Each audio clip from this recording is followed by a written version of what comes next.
మీరు ఎలాంటి బిజినెస్ చేస్తున్నా ఏఐ టూల్స్ ద్వారా మీ బిజినెస్ ని డబుల్ చేసుకోవచ్చు. జస్ట్ 49 రూపీస్కే AI tool. Welcome to Suman TV. నేను నల్లమోతు శ్రీధర్, టెక్నాలజీకి సంబంధించిన నిపుణుడిని. ఈరోజు డిజిటల్ అరెస్ట్ అనేది ఈ మధ్యకాలంలో ఎక్కువగా వినపడుతూ ఉంది. ఏదో ఫోన్ కాల్ వస్తుంది, మేము ఫలానా ఎన్ఫోర్స్మెంట్ డైరెక్టరేట్ నుంచి కాల్ చేస్తూ ఉన్నాము, మీరు ఒక ఆర్థిక నేరంలో ఇరుక్కున్నారు, లేదా మీ పేరు మీద డ్రగ్స్ బుక్ అయినవి, సడన్గా మాకు డిపార్ట్మెంట్ నుంచి ఇన్వెస్టిగేషన్ చేయాల్సి ఉంది, మీరు అర్జెంటుగా ఎక్కడికి వెళ్లకుండా ఇంట్లోనే కూర్చొని మీరు మాకు సహకరించాలి, ఇన్వెస్టిగేషన్ సహకరించాలని చెప్పేసి భయపెట్టడం జరుగుతుంది. రకరకాల ఫోన్ కాల్స్ రావటము.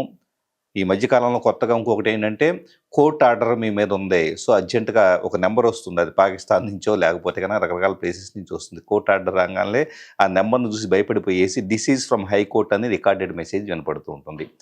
సో కోర్ట్ అనే పదం వినంగానే, పోలీస్ అనే పదం వినంగానే జనాలు భయపడే టెండెన్సీ ఏదైతే ఉంటుందో దాన్ని ఆసరాగా చేసుకొని చాలామంది సైబర్ నేరస్తులు జనాలను భయపెడుతూ ఉన్నారు.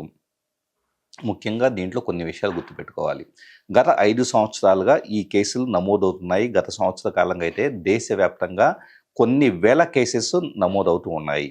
ఈ కొన్ని వేల కేసెస్లో వచ్చేటప్పటికి ముఖ్యంగా ఫోన్ కాల్ వచ్చినప్పుడు పోలీస్ అని కానీ, కోర్ట్ అని కానీ, ఎన్ఫోర్స్మెంట్ డైరెక్టరేట్ అని కానీ, నార్కోటిక్ కంట్రోల్ బ్యూరో అని కానీ ఇలాంటి ఫోన్ కాల్ వచ్చినప్పుడు, లేదా మీ పేరు మీద ఫెడెక్స్ కొరియర్ అనేది డ్రగ్స్తో కూడింది వచ్చినప్పుడు ఇలాంటి కాల్స్కి ఎట్టి పరిస్థితుల్లో స్పందించొద్దు. ఒక అన్నోను పాకిస్తాన్ నెంబరో, ఇండియా నెంబర్ కాకుండా యూఎస్ కానీ, పాకిస్తాన్ కానీ ఇలాంటి నెంబర్లు వస్తే కనుక అసలు ఎట్టి పరిస్థితులు ఎత్తొద్దు. నిజంగా మీ వాళ్ళు ఎవరైనా అక్కడ నుంచి కాల్ చేశారనుకోండి, సో అలాంటప్పుడు ఏం చేయొచ్చు అంటే, వాళ్ళు వాట్సాప్ మెసేజ్ ఎటు చేస్తారు మీరు ఫోన్ ఎత్తకపోతే కనుక. సో నేను ఫలానా నెంబర్ నుంచి కాల్ చేస్తున్నాను, కొద్దిగా ఫోన్ ఎత్తండి అని మీ వాళ్ళు, మీ ఫ్రెండ్స్ ఎవరన్నా అయితే కనుక తెలిసిన వాళ్ళైతే వాళ్ళు ఏం చేస్తారంటే మీకు వాట్సాప్లో మెసేజ్ పెడతారు. అప్పుడు మీరు కావాలంటే నెక్స్ట్ టైం కాల్ అటెండ్ చేయొచ్చు, లేదా వాట్సాప్లో కాల్ చేయొచ్చు తప్పించి ఫారిన్ నెంబర్స్ నుంచి కాల్స్ వస్తే ఎట్టి పరిస్థితిలో అటెండ్ చేయొద్దు. ఒకవేళ అటెండ్ చేసినా కూడా ఇక్కడ ప్రీ రికార్డెడ్ వాయిస్ వస్తే ఏమని, కోర్టు నుంచి, పోలీస్ నుంచి అని చెప్పేసి వాళ్ళు మాట్లాడుతున్నా కానీ రికార్డెడ్ వాయిస్ వచ్చినా మీరు రెస్పాండ్ కావద్దు. వితిన్ 10 నుంచి 20 సెకండ్స్ లోపల ఫోన్ కట్ చేసేసేయండి. రిపీటెడ్గా కాల్ వచ్చినా కూడా దాన్ని వచ్చేటప్పటికి మీరు ఇగ్నోర్ చేస్తే బెటర్ థింగ్ అవుతుంది.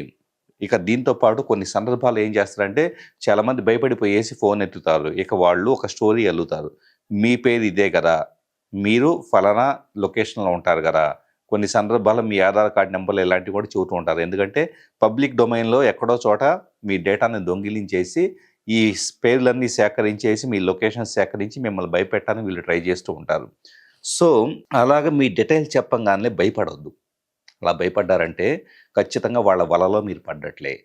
సో చాలామంది ఏం చేస్తారంటే, మీరు భయపడటం మొదలు పెట్టంగానే మీరు ఈ గదిలోకి వెళ్ళండి, సో బోల్డ్ చేసుకోండి, ఎవరో మీ గదిలోకి రావడానికి వీలు లేదు, సో మీరు వెబ్ కెమెరా ఆన్ చేయండి, ఈ స్కైప్ మా డిఎస్పి లేదా మా ఎస్పీ వచ్చి మిమ్మల్ని ఇన్వెస్టిగేట్ చేస్తారు, అర్జెంటుగా మీరు స్కైప్లో ఇన్స్టాల్ చేసుకొని స్కైప్లో ఈ పర్టికులర్ స్కైప్ ఐడిలోకి వీడియో కాల్ రండి అని చెప్పేసి మిమ్మల్ని వీడియో కాల్లోకి రప్పిస్తారు.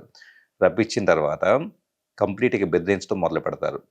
అయితే ఇది అతి పెద్ద క్రైము. దీని మీద పూర్తి స్థాయిలో కూడా మాకు ఇన్వెస్టిగేషన్ నడుస్తూ ఉంది. పెద్ద పెద్ద తలకాయలు దీంట్లో ఇన్వాల్వ్ అయి ఉన్నారు. మీరు నిరపరాధం మాకు తెలుస్తూ ఉంది కానీ, అంటే ఎంత డ్రామా క్రియేట్ చేస్తారంటే, మీరు నిరపరాధి అని తెలుస్తూ ఉంది కానీ మా డ్యూటీ మేము చేయాలి, కాబట్టి మీరు మాకు ఇన్వెస్టిగేషన్ కోఆపరేట్ చేయండి అని చెప్పేసి అని అంటాము.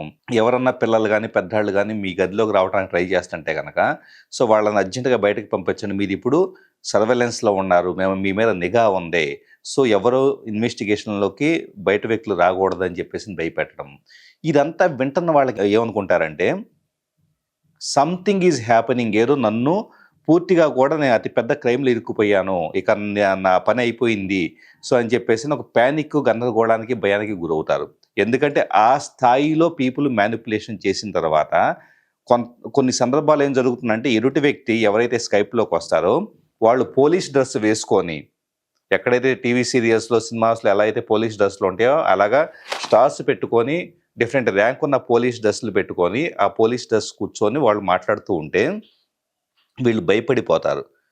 సో భయపడిన తర్వాత ఒక 1 డే ఆర్ 2 డేస్ ఇలా ప్యానిక్ చేసిన తర్వాత మేము హైయర్ అఫీషియల్స్‌తో మాట్లాడున్నాము. మీరు నిరపరాధని తేలింది. మీరు ఇంత అమౌంటు పే చేసేస్తే ప్రాసెసింగ్ ఫీజు పే చేసేస్తే గనక మిమ్మల్ని ఈ కేసు నుంచి రిలీవ్ చేయటం జరుగుతుందని చెప్పేసని వాళ్ళు భరోసా ఇస్తారు. ఇప్పటిదాకా మానసిక క్షోభ ఎదుర్కొని ఉన్నారు గదా! సరే ఏదో మొత్తానికి బతికి బయటపడ్డాము. సరే ఈ డబ్బులేదో కట్టేసేసి బయటకొద్దాం అని చెప్పేసని అమౌంటు కడుతున్న వాళ్ళు చెప్పిన అకౌంట్‌లోకి అమౌంట్ ట్రాన్స్‌ఫర్ చేస్తున్న సందర్భాలు ఉంటూ ఉన్నాయి. ఒకసారి చేసిన తర్వాత లేదు ఇంకాస్త ఎక్స్‌ట్రా ఫీజు పే చేయాల్సి ఉంటుందని చెప్పేసి అలాగా ₹1,00,00,000 నుంచి ₹2,00,00,000 వరకు డబ్బులు వసూలు చేసిన వాళ్ళున్నారు. లక్షల రూపాయల దగ్గర నుంచేసి ₹1,00,00,000, ₹2,00,00,000 వరకు డబ్బులు వసూలు చేసేసి ఇబ్బంది పెట్టిన సందర్భాలు ఉన్నాయి కాబట్టి ఫస్ట్ ఒకటి గుర్తుపెట్టుకోండి. ఎక్కడైనా కూడా పోలీసు కేసులో మీరు ఇరుక్కుంటే నేరుగా పోలీసులు మీ దగ్గరికొస్తారు. సో, లేదా మీకు కాల్లొస్తే గనక ఆ పోలీస్ స్టేషన్ పరిధి ముఖ్యంగా ఆంధ్రప్రదేశ్, తెలంగాణలో ఉంటున్న వ్యక్తులుగా మీకు మహా అయితే కేసులు ఇక్కడుంటాయి తప్పించి ఏ బీహారో, ఏ ముంబైయో ఇంకో దగ్గరో నుంచో మీ కేసు వచ్చే అవకాశం ఎక్కడుంటుంది చెప్పండి? ఎందుకంత పానిక్ అవ్వటం?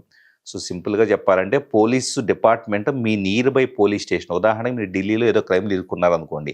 అక్కడ నుంచి మీరెక్కడ నివసిస్తారో ఆ నివసించే ప్రాంతానికి సంబంధించిన పోలీస్ స్టేషన్‌కి ఇన్ఫర్మేషన్ వచ్చి అక్కడ నుంచి ఏ కానిస్టేబులో, ఏ ఎస్ఐయో, ఏ సీఐయో మీకు టచ్‌లోకి వస్తారు.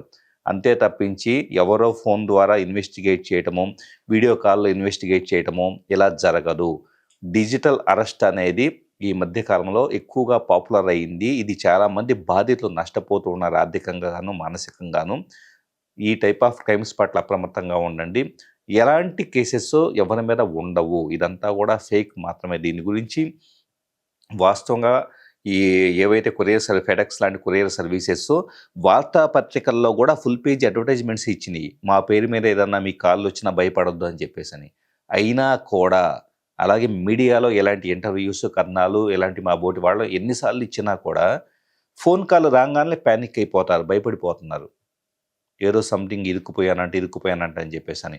నాకే వారానికి కనీసం 4, 5 కేసెస్ సరే ఇలా వచ్చింది మా భార్యకి, మా భర్తకి అని చెప్పేసి వస్తూ ఉన్నాయి. ఎలాంటిది వచ్చినా హ్యాపీగా నవ్వుకోండి. ఇంకా చెప్పాలంటే వాళ్ళని కబుర్లలో పెట్టేసి, ఓ అవునా ఏ పోలీస్ స్టేషను ఎక్కడ, ఓకే ఎప్పుడు రావాలి ఇలా అడగండి. సరదాగా టైం పాస్ కావాలంటే కనుక. ఎందుకంటే ఇలాంటి కట్టుకథల సైబర్ నేరస్తులు ఎప్పటికప్పుడు కొత్తవి అల్లి మనుషుల్ని మోసం చేసి చాలా ఇబ్బంది పెడుతూ ఉన్నారు. సో వీటిని నమ్మి ఎమోషనల్‌గా బ్లాక్‌మెయిల్ అయిపోయేసి డబ్బులు పోగొట్టుకోవడం కాకుండా, ఒకవేళ నిజంగా మీరు ఫస్ట్ రోజు ఇన్వెస్టిగేషన్‌లోకి పార్టిసిపేట్ చేశారనుకుందాం. మీకు ఈ విషయం అర్థమైంది ఇదేదో సంథింగ్ తేడాగా ఉందని.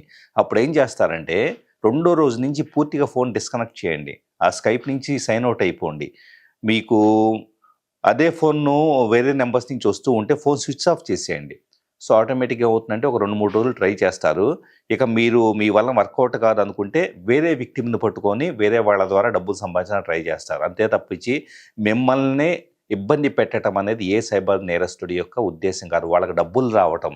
ఆ డబ్బులు మీ నుంచి రావనుకుంటే కొత్త వ్యక్తిని పట్టుకుంటారు. కాబట్టి 2 రోజులు ఫోన్ స్విచ్ ఆఫ్‌లో పెట్టుకుంటే సరిపోతుంది. సో, ఈ జాగ్రత్తలు తీసుకుంటే మీరు డిజిటల్ అరెస్టుల నుంచి మిమ్మల్ని మీరు కాపాడుకోవచ్చు. All the best.